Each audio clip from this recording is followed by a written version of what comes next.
and looking to inflate their way out of the debt pile that's built up. Look, let's be clear about this. A fast pace of nominal GDP growth is the most effective way for a country to lower its debt to GDP ratio without steep cuts to government spending.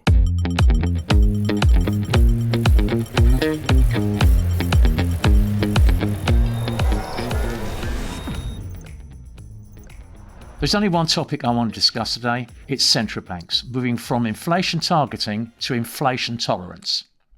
Hi, my name is Elvis. Welcome to another Super Macro podcast. Sitting opposite me, the heart and soul of Super Macro and ex-hedge fund manager Jonny Matthews. Hi, Elvis. How you doing? All right, thanks. How are you? Yeah, I'm good, thank you. But look, you know what I want to discuss today. Yep. And in the note of the weekend, you were very specific about this. You talked about the risks of central banks going soft on inflation and looking to inflate their way out of the debt pile that's built up. Look, let's be clear about this. A fast pace of nominal GDP growth is the most effective way for a country to lower its debt to GDP ratio without steep cuts to government spending. Which aren't going to happen. It doesn't look like it anytime soon. The reform's not there. There's no motivation politically for it, is there? Politically, it's the most effective way to do it is with fast nominal GDP growth. Default. It's an effect. Well, you know, it's a question of, it's a mix of high real growth and high inflation, running it hot, if you like. And so if you can live with that, and if nothing goes wrong, nothing breaks, the idea it works. As long as bond investors continue to buy your bonds at relatively low interest rates.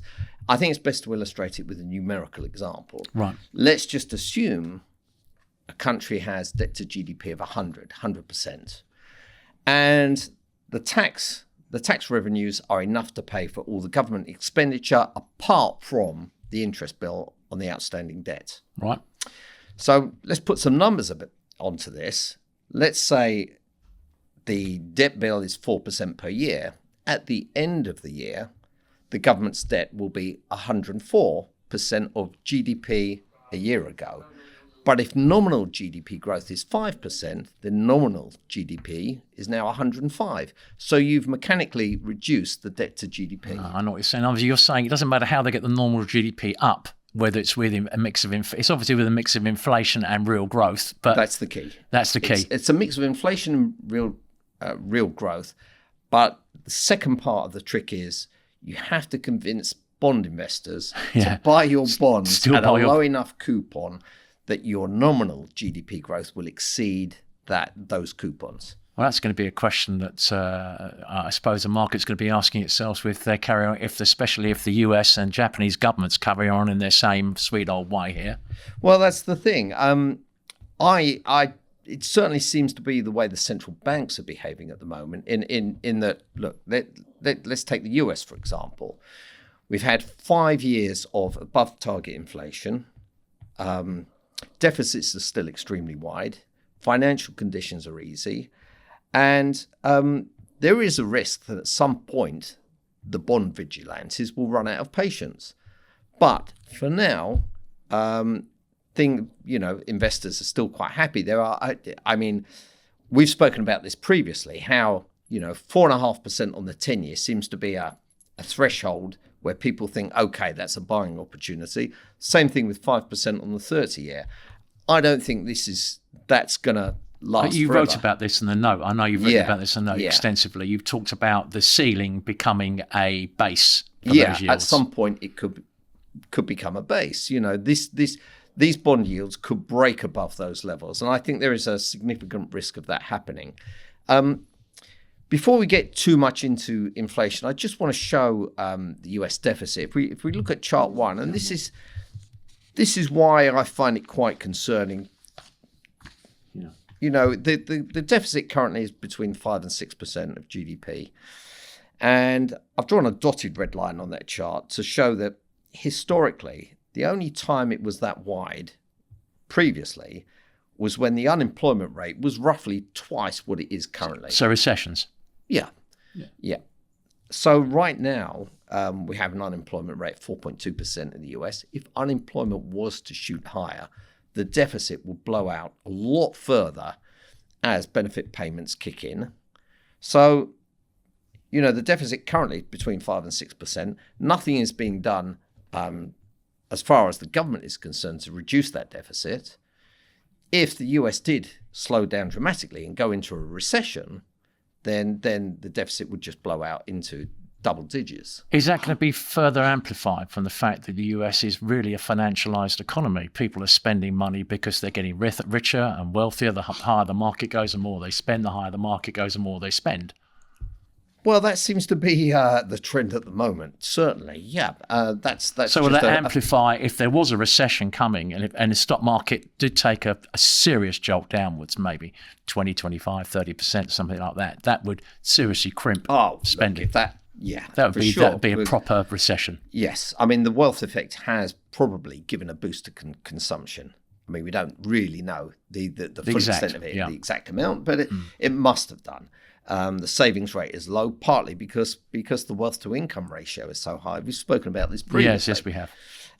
So obviously, if that went into reverse, it will be a reinforcing negative cycle of slower consumption and weaker asset prices. You're into a downward spiral. So you're right. That is another reason to keep nominal GDP growth high. It's like you've got to keep the merry-go-round going round. That's all there is to it. Keep it going round. Yeah.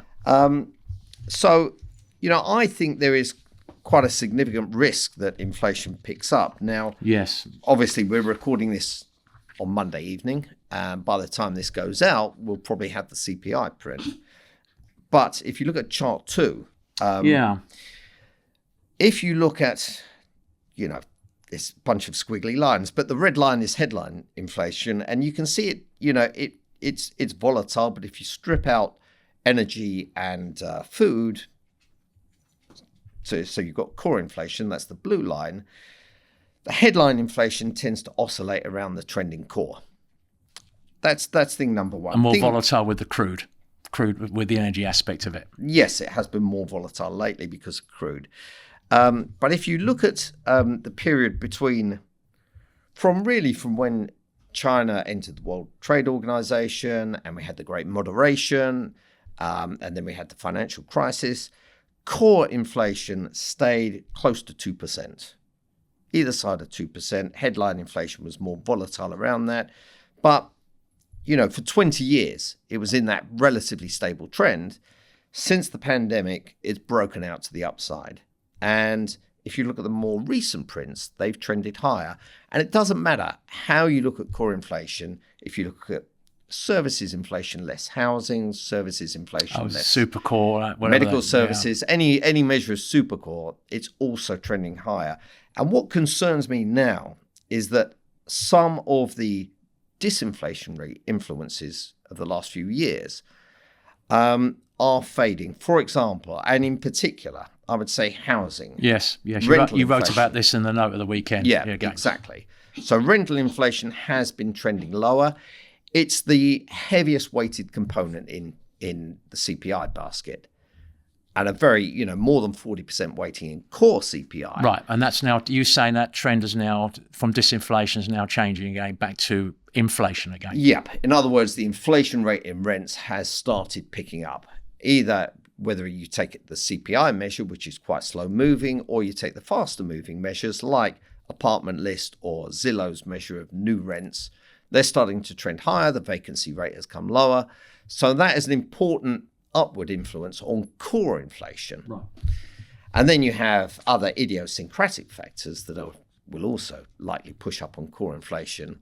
But you've also talked about in the note, if I can remember this, I haven't got it written down, you talked about they're going to change the way they look at PCE inflation. PCE inflation, aren't they? Well, this is, to be honest with you, I think it was a necessary change, but it may lower core PCE inflation. Well, that'll suit the man, wouldn't it? Yeah, 0.2 of a percentage point. And what this is there are some components of PCE inflation that are imputed. In other words, they're calculated without directly observing the prices. One of them in particular So you're talking about an estimate, in other words? Yeah, it is kind of an estimate. But one of them in particular is portfolio management fees. Oh, right, yes. Now you've jogged my memory. So that, if the equity market is having a strong rally, portfolio management It's inflationary.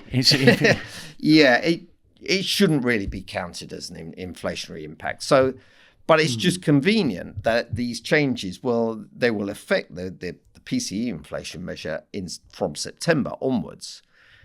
They will lower the core inflation by between 0.1 and 0.3 of a percentage point. Oh, really? That's quite significant. It is quite significant. They will raise it in previous years and bring it down from September onwards. Oh, okay. So how does Walsh's trim mean fit into all this? Well, that's a separate thing. And I think it's an interesting point that, as I said last week or the week before, Walsh does seem to have taken a dovish pivot over the last few years. From the first meeting he had, which oh my God, he maybe is hawkish, and then suddenly literally walked back the whole way. It's worse than that. I mean, during the financial crisis, he was a massive hawk, and quite critical of the Fed after he left for their balance sheet expansion and everything else.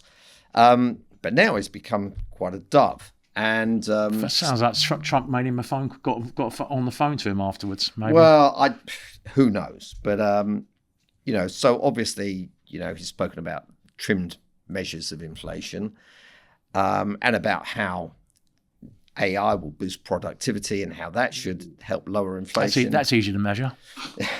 Let me go to my notes here. Erica McIntyre. Yeah, that's right. She was in the FT. Yes. She talked about, she was, I remember, she was one who was fired by Trump hours after a negative payroll report. Yes. I did. He didn't like it, so fired the person who issued it, obviously. That was last August, the negative payroll print, and that was it. Take us through what she said.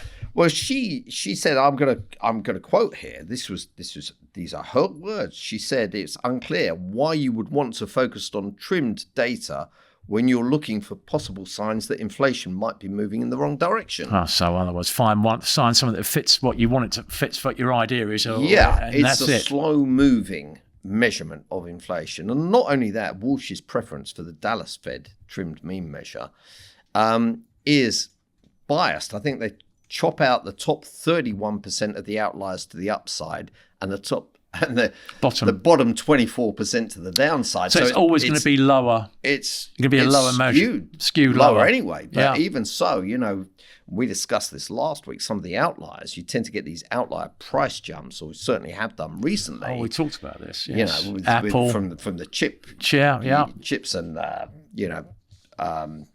subscription services and so on that reset like once a year. You get a big jump. Those kind of moves they'll be rubbed out straight away. Yeah. So it is biased downwards. But so Walsh has turned dove. Well, is that how you see it? Listen, he's got a what do they call them? A task force set up to look at five different areas. Yeah. So one of the task forces is looking at data collection and measurement. And one of them is looking at whether the Fed is really going about looking at inflation the right way. Exactly. Yeah. So it does concern me, and I think, like I said before, at some point the bond vigilantes' patience may run out, and we could see. So what's all right? Okay. Well, where will it start to? What needs to happen for them to really get involved and put pressure on yields? I think if we do see core inflation moving higher towards the end of this year, or from now for the next few months, Walsh doesn't seem to want to tighten policy. I'm not sure he's able to bring the rest of the Fed committee along with him, but we'll have to see. Okay. So to you, it's the trigger would be core inflation moving. It's really core inflation. Yeah, moving higher. I mean, sure, we got all this. Well, it seems to be moving in the direction, and it seems to be firmer anyway. It's a question. Well, that's right. I'm saying let's. Do you want to put a level on it? Do you want to put a level? Give us a level you think the core inflation is to get to before things go tits. Well, core CPI. I don't know what the June print is going to be. We're about to get the June print. Oh, I see. Right. Yeah. But the market expectation is for it to stay at 2.9%. I think there is a risk that it could exceed that. If it starts heading north of 3%, I think the bond market could start to react. They will consider it's not getting back to target, and that's all there is to it. And that, as you've quite rightly shown here, there's a base to it rather than a ceiling at these levels. Correct. Yeah. That's what I believe. But you've got something similar going on in Japan. I think it's even worse in Japan. Yeah. And, let's be clear about this. The Japanese, the Bank of Japan, is less independent than most central banks. I mean, a government official from the Ministry of Finance on the board can sit on the policy making board. He doesn't vote, but he's allowed to attend the meetings. And believe me, he probably has a say.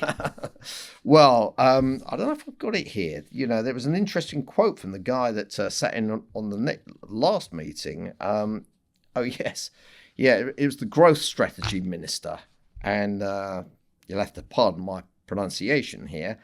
Kayuchi, and he insisted there's absolutely no truth to reports suggesting the government is encouraging low interest rates as a part of its fiscal expansion policy. Really? So did he actually say that? Yeah. Okay. That's what he said. And everybody obviously believed him. Well, never believe anything in politics until it's been officially denied. Officially denied, yeah. But it's interesting if you look at what Takaichi has done since becoming Prime Minister. Yeah, she's already nominated 2 uber doves to the board. And if, I've got a chart here, I think, what is this, chart 3? Yes. Slide 3, this is interesting. So the first guy took his place on the board in April, Asada. And he's only just started attending these meetings. And already at the June meeting, he was the one that dissented against the hike. Ultimately, it was carried 7-1. They were down 1 member because Governor Ueda was in hospital at the time. But the board was carried 7-1. He voted against the hike. He's only just got there and is already causing trouble. The government's got no influence at all on the Bank of Japan, obviously. Yeah. Well, the other dove takes her place. Sato, I believe her name is. She will take her place in time for the next meeting in place of, I think it's Nakagawa, that lady who's kind of a centrist dove. So she's probably being replaced by someone who's even more dovish. And then this time next year. July next year, those 2 hawks, Tamura and Takata, the ones who would like the pace of hiking to be sped up, they'll be gone. So you will then just have a decision-making board, comprised wholly of doves. Yeah. So they're going to go super slow when it comes to normalizing policy. And, we're seeing the impact on fixed income yields, on the yen, and probably on inflation. The thing is, at the moment, the government is trying to keep too many plates spinning. I've spoken about this previously. Yes. And in the note, you've been very clear about this as well. Very clear about this. We have fiscal policy that is artificially lowering headline inflation with subsidies. We have threats of intervention and actual intervention in the currency, to try and keep the currency down. The dollar yen lower. Yeah. That's right. And, there is a fiscal expansion plan, a 14-year fiscal expansion plan that is currently under discussion. There's never going to be any reform there, is there? The only way they could reform things is to stop everything. I think the idea is to get nominal GDP growth higher. It's a continuation of the Abenomics reforms to try to get nominal GDP growth higher. JGB yields were like, 0.5% or something around there. Now they've reached, I think recently they reached a high of 2.9, trading now just below 2.8%. It's a different problem they've got. Yes, it is. I mean, it is. That's one of the aspects of that they're trying to keep a lid on is to not allow the long-term bond yields to become completely unanchored. But while the BOJ is dragging its feet on policy normalization and the currency is weakening, and don't forget Japan imports most of its energy. Yes. So it's paying a very high price in yen. The weaker the yen, the more inflation they're importing. That's right. So it is creating quite a significant inflationary impulse. And so, bond JGB investors, they don't want to lock themselves in. There's no free ride, is there? You've got to pay for it if you want to borrow the money. Oh, absolutely. Yeah, they are saying that the government's got to pay up if they want to continue borrowing the way they are. That brings me on to the note. I'm going to quote this from the note. Comments from the Japanese finance minister, Katayama, on Friday, which led to a plunge in the JGB yields and a sharp rally in the end. And I'll quote what she said. Quote, one priority is to encourage households as well as pension funds, including the GPIF, which is enormous, to increase their investment in Japanese financial assets. And she added, we intend to pursue policies that support these objectives. That's a very, very clear statement. Yeah, I think, that was what led to a jump in JGBs on Friday, a sharp decline. Price. Yeah, a sharp decline in I think it was the steepest one-day decline in JGB yields in almost 2 years. Yeah, and a small rally for the yen. That was Friday. Reuters today carried an article sort of downplaying that.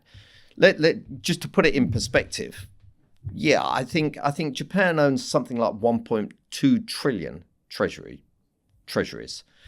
various maturities. Are they the biggest buyer of treasuries at the moment? I'm not sure if it's Japan or well, they're China. one of them. They're one of them. They're up there.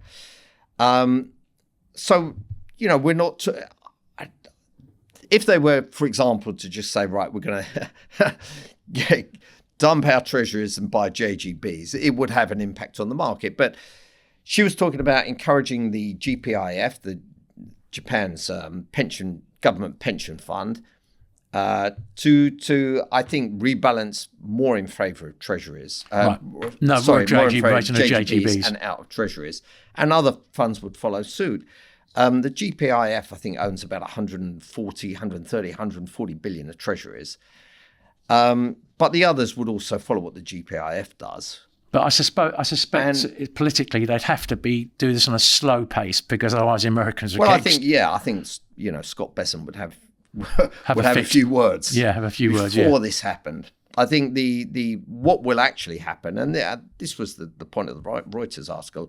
It's not going to be just a wholesale dumping. It's not a binary thing. It's not going to be like that. I think it'll be a marginal thing where the pension funds will maybe favour domestic investments over international investments. So allow Japan to try and keep a lid on Japanese bond yields and allow them to keep these policies that don't work. But I'm not really convinced that households will want to go along with this either. Because I'll show you this on chart 4. If you look at this is just a way of looking at this. The carry trade. And that blue line is G10FX carry. So this is a Bloomberg index capturing the returns from borrowing in the lowest yielding currencies and investing in the highest yielders within the G10.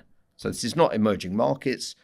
This is just, for example, borrowing in yen, borrowing in Swiss franc, and investing in... And planting it elsewhere that yields more. Yeah. And they're really looking at overnight rates here. And you can see it's having a great year this year. Really having a great year. And it hasn't had a bad time over the last 5 years, to be honest. Good year last year as well. Yeah. And then, the red line is the total return from just being long JGB futures and rolling them. So poor. It's, steeply negative. And this is just my way of showing for a Japanese household how they look at how they see how things. They will see things. Mrs. Watanabe, who is quite happy to invest the household money in international higher yielding investments. Why leave it in low yielding? Yeah, especially when the yen gets weaker and weaker and weaker. Yeah. That said, the Nikkei is having a great time this year. I remember back in the day when we were at the time all getting excited about Abenomics, and the Nikkei at the time was trading, I think in the teens, 14,000, 15,000. We were hoping it would get to 20,000. It's now above 50,000, 55,000. So But it is in that respect, these policies, these Abenomics, these reflationist policies that are being continued by Takaichi are bearing fruit. So is it fair to say that a weakening currency invariably means a higher stock market? Well, not always, you know. Because you're swapping your fiat to buy something, aren't you? Yeah, I mean, you can. Currencies can weaken for a number of reasons, and if you really put the more inflation you've got, the higher the stock market goes, the weaker your currency goes. That may be the case. If you take an extreme like Zimbabwe or whatever, when the currency turns to confetti, then investors pile into the stock market. Get out of the confetti into anything else. Yeah. But I think, there is a risk. There is a risk in all this that long-term bond yields do become unanchored. And for me, well, let's just use this as a final chart. Yeah. Moving on to chart 5, which you've titled JGB yields unanchored. They're fairly dramatic moves since the start of this decade. There has been, the moves are just enormous. Yeah, I mean, I've just got the 10-year and the 30-year there because we've got quite a long history of those two tenors. And this was, those of us that tried to short these bonds back in the day, it was called the Widowmaker trade. I mean, I think I got very lucky I think it was in 2003 or 2004, shorting these and came out slightly ahead. You've done well. Yeah. After a lot of volatility. That was one of those trades. I put the trade on and I was immediately wrong and went wrong very quickly. That's right. Yeah. That's right. And you can see the trend was relentlessly downwards for these yields up until 2016. And then, they had a small increase. And then again into the pandemic, went to new lows. After that, after the pandemic, things changed. And I think things changed not only in Japan, but also in the US and globally. We exited that post-GFC period of low inflation, balance sheet repair, and really... Taking a decade to get out of it. And took a decade to really get nominal GDP growth back to something that was reasonable and would help lower the debt ratios. So... the problem is now, I think there is the danger that these long-term yields do become unanchored, not just in Japan, but also in the US. And when I say unanchored, I'm not talking about, complete bond market meltdown, but plus 5%, over 5% for the 10-year, 5.5s, maybe getting towards 6 as more risk gets built into the. That would be extreme. But you said, okay. What I do think is that 4.5% will no longer act as a ceiling for the 10-year, and 5% will no longer act as a ceiling for the 30-year. As you've said, more like a base rather than a ceiling. Yeah, and that could be the trend of things. We'll have to see. We'll have to see what the CPI throws up tomorrow. Okay, Jonny, thank you for everything today. Could you summarise, just in one sentence, the message you want to put over? Well, the message I want to put over is that the most effective way for countries to lower their debt-to-GDP ratio is high nominal GDP growth. And that is what the central banks are going to be targeting, not 2% inflation rates. So, do you want to tell everyone where they can read a bit more in detail about what you're thinking and your portfolio you're running? Yep, absolutely. So my daily notes, Super Macro, you can sign up for a subscription on super-macro.com, 30-day free subscription, £50 a month after that. It is my way of putting my thoughts in order. So I go through the day's macro, I go through the trade ideas that I've got in mind on the weekend, and it's a great way. I've always heard this.